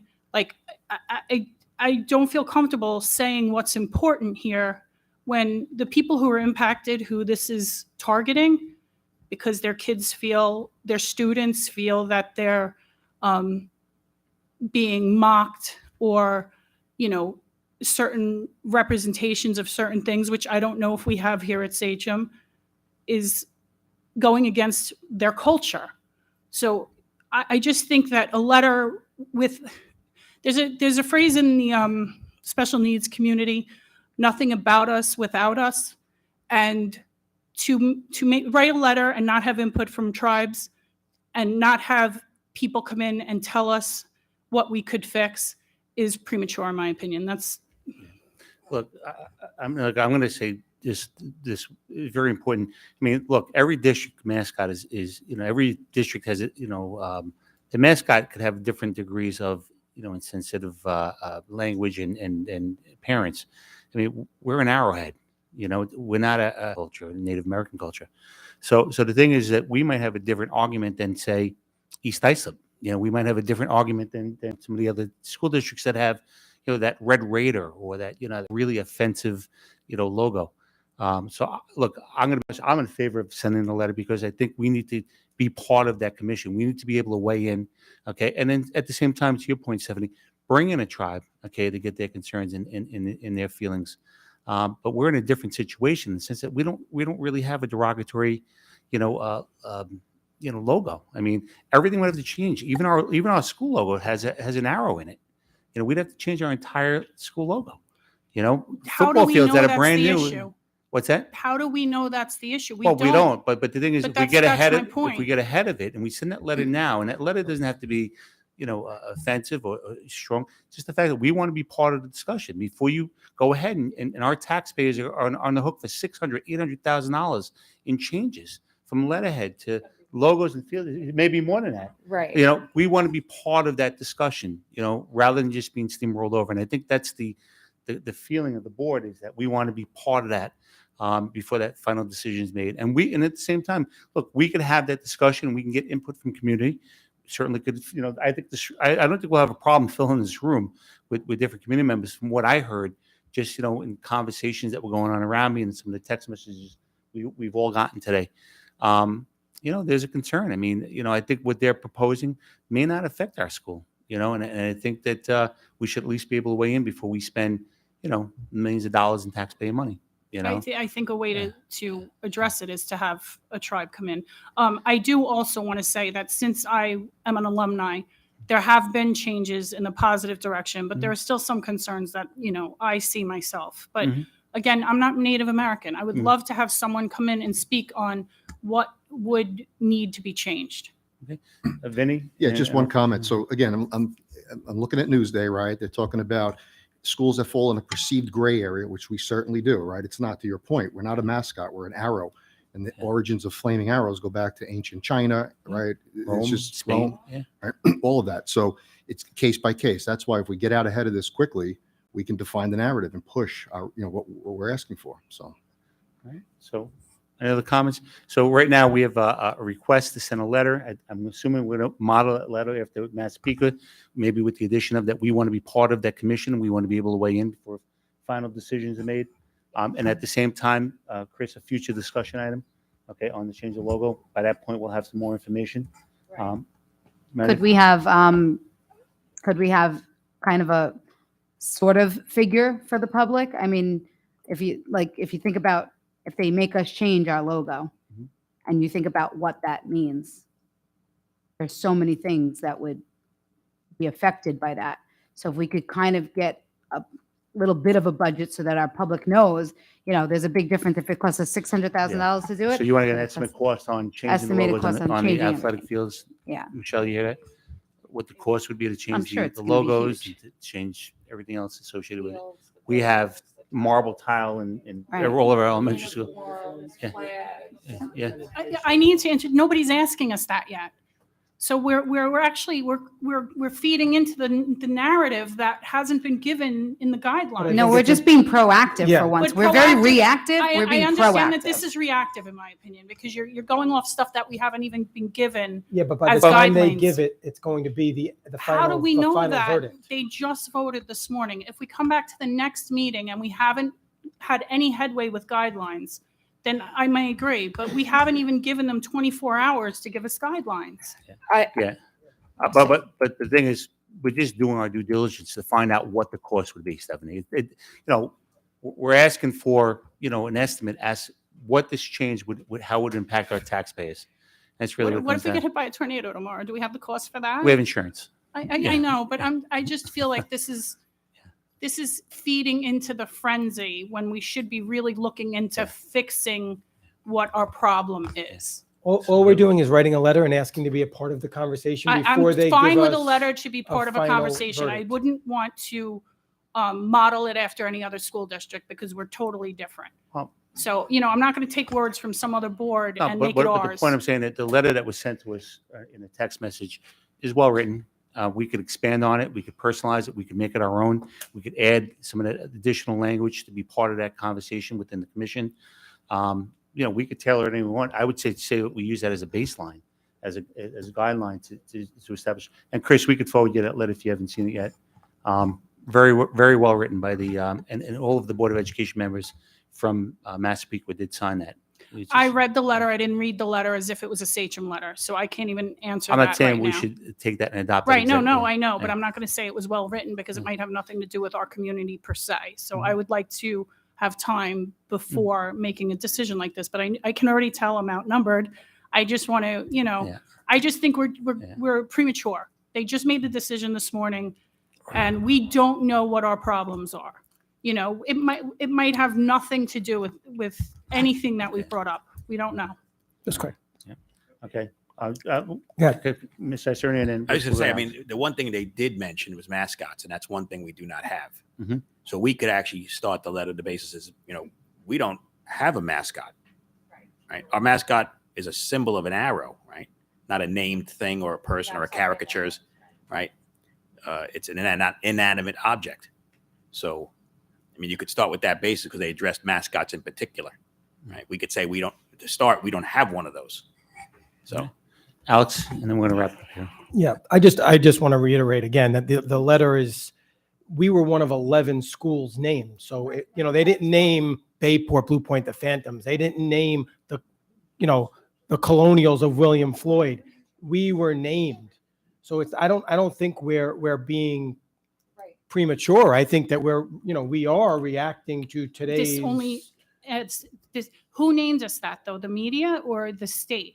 The state. They took a vote today. If you They go on, named us if you within go on the- YouTube, okay, Stephanie, you can okay. watch the Board of Regents Yeah. meeting from today. Right. We were one of 11 schools named. Okay. So this is not like we're picking this out of the sky and saying, well, before they name us, we don't want to be lumped in with the rest of this crew. Okay. No, it's not like we're one of those other schools. We were in that gray area, and we want to move out of that gray area and back into the green as quickly as possible. Okay. I don't have a problem if the letter states being included. So Chris, If it has a whole other yeah. set of it, I want to. If you guys could draft a letter as soon as possible and then share it with the board. Okay, so the board could have some input on it. And Rob, can we just send, I don't know if you got Chris Vaccaro's email and some of what he said, just so you see. We can forward it to If you could forward that to Mr. Venator, so he has it. Meredith? And a few years back, there was a letter that could have been considered, not great, and and it was signed by the Board of Education, and not everybody wanted to be on that letter. So if you'd like, I would have no problem with each one of us individually signing who are behind it, and you don't have to be on it. It depends on what's in it. I don't want it to become political Yeah. or, disparaging of anybody else. Yeah, the only thing is, we've done it in the past when there was unanimous board. If a board member doesn't feel comfortable signing that letter, then we'll just sign it from the Board of Education. No, it's got to be Yeah. signed by not individual. The record will show you voted for or against it. We've already kind of hashed that out 10 ways to Sunday over Yeah. the years. So it's signed by you as president on behalf of the board. And if somebody objects to it, it's going to be in the record as their vote voting no. So that's how So you vote now, yes No, or we're no to gonna- a letter? we're gonna draft a letter. We're and gonna then draft a letter. Vote on it again? We'll vote if that's the I'm letter we just want to making sure send I want out. to be clear on So- what I'm voting on tonight. Yeah, so we're going to take a meeting, okay, of the board to go draft a letter. We're going to get copies of the draft letter. We'll make any revisions that need to be made to it. We'll get approval. And then what we'll do is we'll go ahead and send it out to all of the elected officials. that We're not, once that, we're voting tonight, So and then the just draft a revisions letter. will be made after we're okay with it. It's just smaller, Absolutely. yeah, okay, good. Yeah. No. So I'll second Meredith's motion. Well, do we need a motion for this? Just a consent? Yeah. I just wanted to put on the record that I'll second her All right, motion. so we're going around. Vinny, you okay with the leaning? Yes. Stephanie? Yes. I'm not comfortable if we don't know what's going to be in the letter. I mean, that's, I see you now. yeah, no. Okay. Matthew? Alex? Yes. Sabrina, yes. Laura? Yes. Meredith? Ms. Cerny? All right.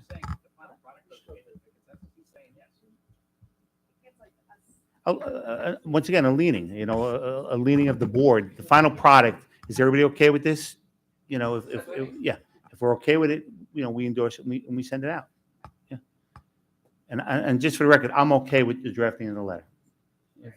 Okay. But it's like when we write every letter, we get a draft. We get a We draft. put our input. We get 5 people. If we have 5 people who agree. Just like the one from today. Just like the one we Yeah. got today We with got one from the, today. the field testing and the Yeah. state testing. So as long as we have 5 people who say yes to it, we're sending it goes. off. All right, everybody okay with that? Any other future discussion items? Rob, just quick. Yes. It's not a future discussion item. I know Dr. Pelletieri and Mrs. Trombetta went as well, but I had an opportunity to go to the open house yesterday for our carpentry kids. Mr. Grant Gustafson and Andrew Safuni, the teachers, the kids did an amazing job.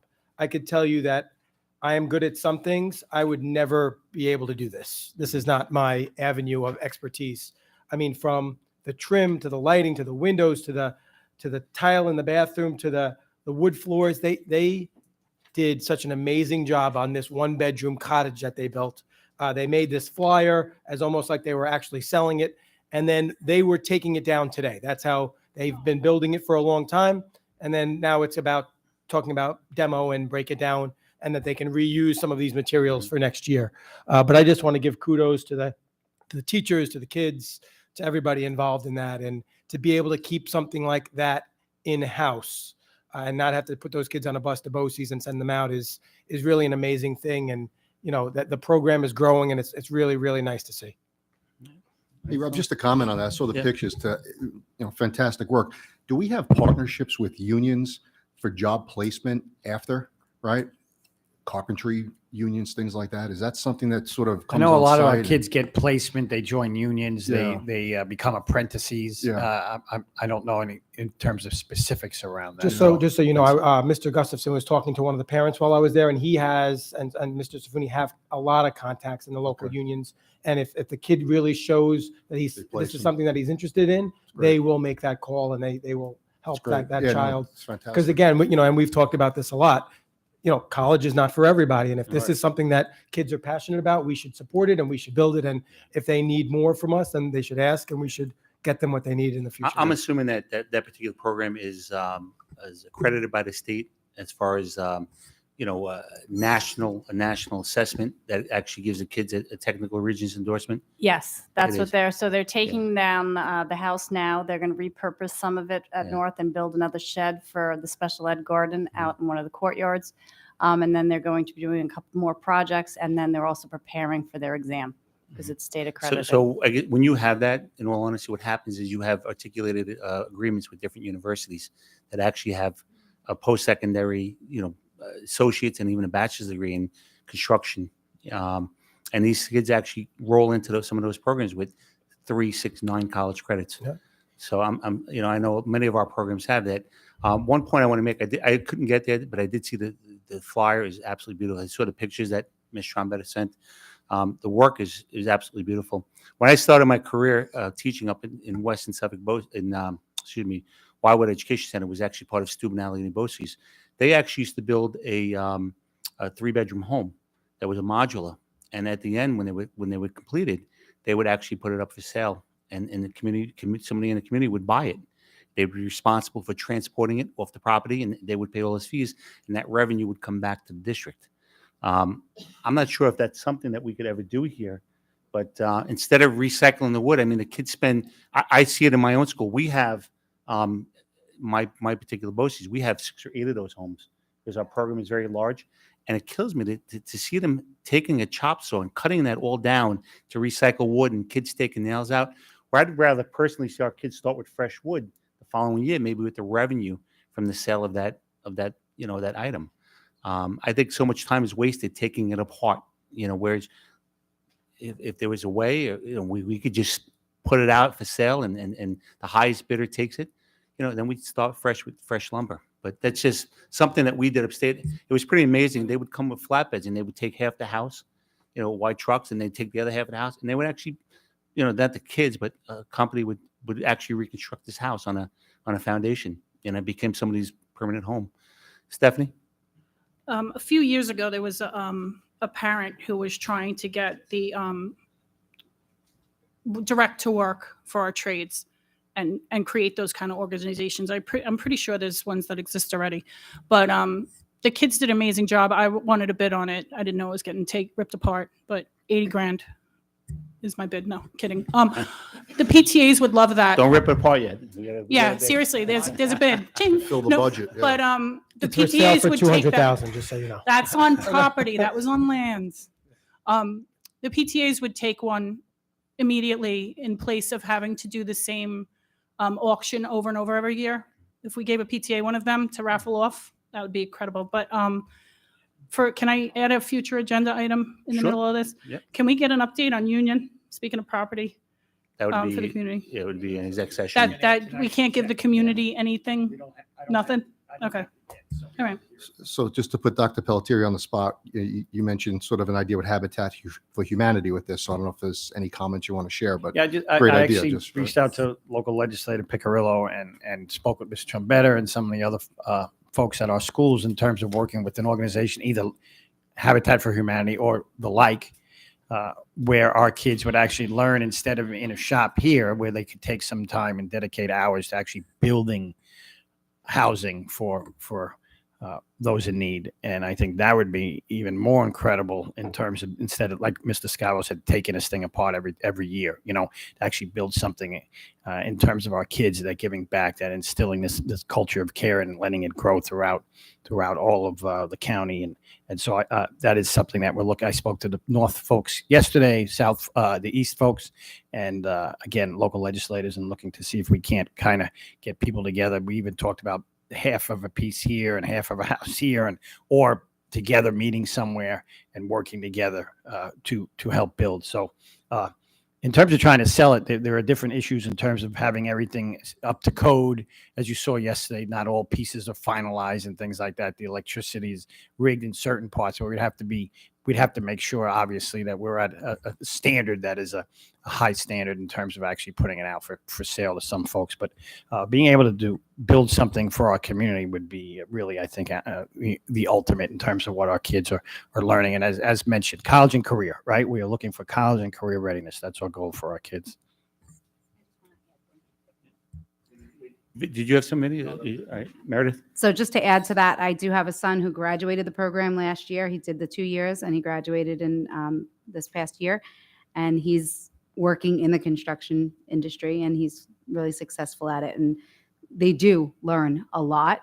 And yes, if they wanted to be in a union, their teachers do have a way to get them in. There's also talk about trying to get them OSHA certified, which I think would be great because that is that is a part of what they'll need in the future if they do it. And so I just think that it is a tremendous program that we have. And when my son says to people that he works with that he learned it in high school, they're like, yeah, BOCES. He's like, no, in my actual high school. And people can't believe it.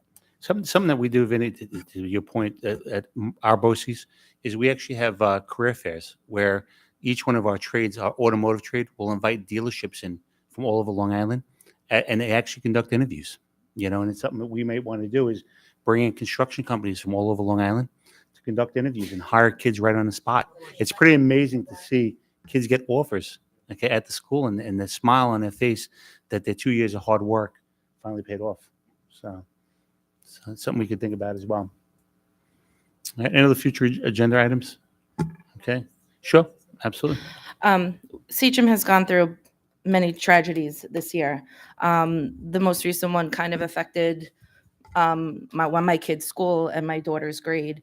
I just want to commend, because I got to see it firsthand, the support staff, the guidance counselors, the therapy dog, the community. I mean, the amount of people reaching out to the family. I know this probably has happened with every tragedy we've had this year.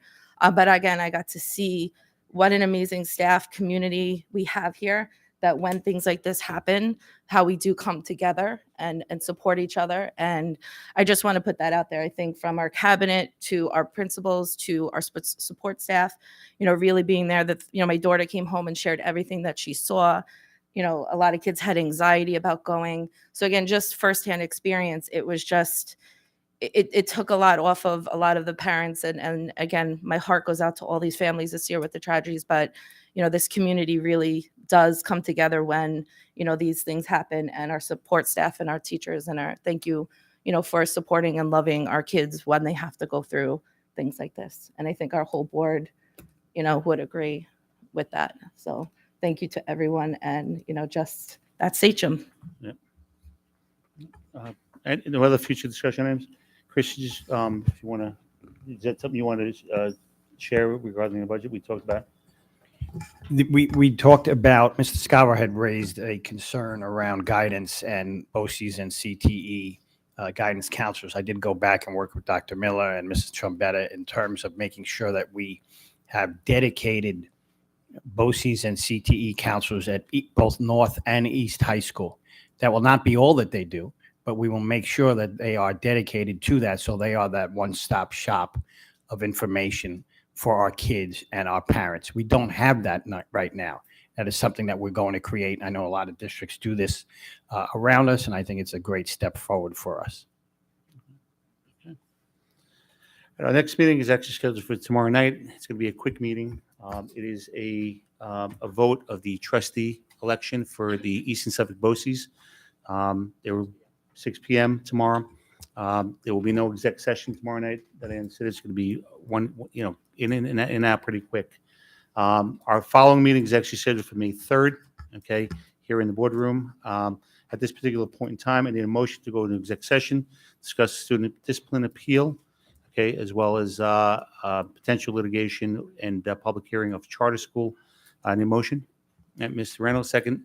Mr. Baumann, any all in favor? Opposed? Motion's carried. Thank you. Have a good evening.